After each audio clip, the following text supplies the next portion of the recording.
وہ ایک تاریخ حفظدہ رات تھی۔ صفدر نے اپنے ایک شناسہ کے ذریعے میرے لیے گاڑی کا انتظام کر دیا تھا۔ یہ ایک برلینا کار تھی، پیٹرول کی ٹنکی فل تھی اور گاڑی میں مکمل کاغذات موجود تھے۔ میں نے اپنے کولٹ پسٹل کے علاوہ صفدر کا ریوالور بھی لے لیا۔ اس ریوالور کی خصوصیت یہ تھی کہ اس پر سائلنسر چڑھ سکتا تھا۔ ہمارے پاس سائلنسر موجود تھا۔ یہ ہم نے نواز کالونی والے مکان میں انسپیکٹر رام ناتھ عرف مچھندر سے چھینا تھا۔ کیل کاٹے سے لیس ہو کر میں رات 10:30 بجے کے قریب مریم میموریل اسپتال سے کانڈی کے لیے روانہ ہوا۔ اسپتال سے کانڈی اور کانڈی سے دریائے کارنجا کے کنارے تک کا سفر بخیر و خوبی طے ہو گیا۔ جس وقت میں درختوں میں گھری ہوئی مطلوبہ عمارت تک پہنچا، رات کے 2 بج چکے تھے۔ میں نے گاڑی پراپرٹی ڈیلر کے دفتر کے عقب میں درختوں کے درمیان کھڑی کی اور پیدل عمارت کی طرف بڑھا۔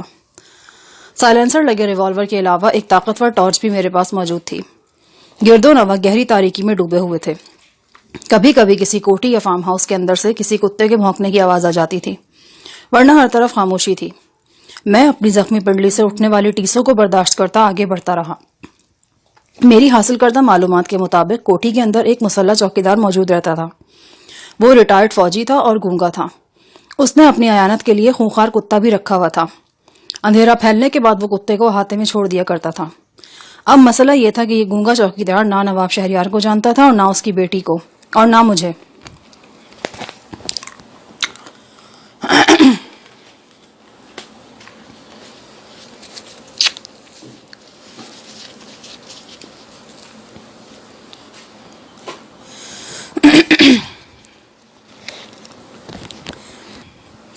وہ کسی بھی صورت مجھے کوٹھی میں گھسنے اور وہاں کی تلاشی لینے کی اجازت نہیں دے سکتا تھا۔ یہ بات ظاہر تھی کہ اس شخص سے زبردستی ہی کرنا پڑے گی۔ پرسوں دن کے وقت میں نے گھوم پھر کر کوٹھی کا جائزہ لیا تھا۔ کوٹھی کے مین گیٹ کی طرف سے چوکیدار کو بلانا خطرناک تھا۔ اس کام کے لیے وہ چھوٹا دروازہ زیادہ مناسب تھا جو کوٹھی کے عقب میں موجود تھا۔ وہ جگہ سنسان تھی اور اگر چوکیدار اور اس کتے سے دھینگا مشتی بھی کرنا پڑتی تو کسی کو خبر نہ ہوتی۔ میرا خیال تھا کہ جو ہی میں کوٹھی کے نزدیک پہنچوں گا، احاطے میں گھومنے والا کتا بھونکنا شروع کر دے گا، لیکن یہ خیال غلط ثابت ہوا۔ میں دروازے کے پاس بھی پہنچ گیا، لیکن کوٹھی کے اندر یکسر خاموشی رہی۔ پہلی مرتبہ مجھے احساس ہوا کہ سب کچھ ویسا نہیں ہے جیسا میں نے سوچا ہے۔ میں نے کال بیل کا بٹن دبایا۔ دور کہیں اندر بیل بجنے کی آواز آئی اور آتی چلی گئی۔ یوں لگتا تھا کہ کوٹھی میں کوئی موجود ہی نہیں ہے، صرف ایک اندرونی کھڑکی میں روشنی تھی، ورنہ سب کچھ تاریکی میں غرق تھا۔ بیل کے بعد میں نے 2-3 بار دروازہ بھی کھٹکھٹایا۔ اچانک مجھے ہلکی ہلکی ناگوار بو کا احساس ہوا۔ میں نے ہاتھ میں ٹارچ پکڑی، اپنی پتلون کی بیلٹ میں ارسی اور بیرونی دیوار پھلانگ کر اندر چلا گیا۔ احاطے میں بھی موت کا سناٹا تھا۔ یہاں سنبل اور پاپولر کے 2-3 درخت موجود تھے۔ ان درختوں کے خشک پتے میرے پاؤں کے نیچے چرمر چرمر کر رہے تھے۔ میں نے ایک ہاتھ میں ٹارچ اور دوسرے میں ریوالور پکڑا اور محتاط قدموں سے عمارت کی اکلوتی روشن کھڑکی کی طرف بڑھا۔ اس ادکھلی کھڑکی میں سے مجھے ایک مختصر کمرے کا منظر نظر آیا۔ یہ کمرہ شاید سرونٹ کوارٹر کے طور پر استعمال ہوتا تھا۔ یہاں معمولی فرنیچر پڑا ہوا تھا۔ ایک طرف حقہ رکھا تھا، مسہری کے پاس کسی کی چپلیں پڑی تھیں اور تکیے پر ریڈیو رکھا تھا۔ یوں لگتا تھا جیسے کوئی ابھی ابھی خبریں سنتے سنتے اٹھ کر گیا ہے۔ میں نے ٹارچ روشن کی اور ایک بار پھر مین گیٹ کی طرف آ گیا۔ بدبو کا مرکز گیٹ کے آس پاس ہی کہیں تھا۔ برآمدے میں مجھے ایک جستی ٹرنک نظر آیا۔ ٹارچ کی روشنی میں نے ٹرنک پر ڈالی تو ٹرنک کے ارد گرد کیڑے مکوڑے رینگتے نظر آئے۔ قریبی دیوار سے بہت سی مکھیاں چمٹی ہوئی تھی۔ میں نے دل کڑا کر کے ٹرنک کا ڈھکنا اٹھایا۔ بدبو کا ایک تیز بھپکا میرے نتنوں سے ٹکرایا۔ ٹرنک کے اندر ایک بل ڈاگ کی پھولی ہوئی لاش پڑی تھی۔ کتے کے سر پر کسی وزنی شے سے ضرب لگائی گئی تھی۔ کھوپڑی کی ہڈی ٹوٹ گئی تھی اور ایک آنکھ ابل کر باہر آ گئی تھی۔ میں نے جلدی سے ڈھکنا دوبارہ بند کر دیا۔ ٹرنک کے پاس ہی گھسیٹے جانے کے نشان موجود تھے۔ پختہ فرش پر یہ نشانات مین گیٹ سے باہر تک چلے گئے تھے۔ ان نشانات میں خون کی آمیزش بھی تھی۔ صاف اندازہ ہوتا تھا کہ کتے کو مین گیٹ کے قریب ہلاک کیا گیا تھا اور پھر گھسیٹ کر اس ٹرنک میں بند کر دیا گیا تھا۔ کوٹھی کا اندرونی دروازہ کھلا تھا۔ میں اندر داخل ہوا اور ٹارچ کی روشنی میں آگے بڑھنے لگا۔ یہ ایک خوبصورت آراستہ کوٹھی تھی۔ زیادہ تر دروازے مقفل تھے، غالباً مالک کی آمد پر کھولے جاتے ہوں گے۔ جو کمرے کھلے تھے ان میں قالین بچھے تھے اور صاف ستھرا فرنیچر رکھا تھا۔ تاہم اس فرنیچر پر گرد کی تہ تھی جس سے اندازہ ہوتا تھا کہ 4-5 روز سے جھاڑ پوچھ نہیں کی گئی ہے۔ کہیں کہیں دیواروں پر قرآنی آیات اور مقدس مقامات کی تصاویر بنی نظر آتی تھیں۔ ایک چھوٹے سے دروازے کے سامنے تھوڑی سی ریزگاری بکھری نظر آئی۔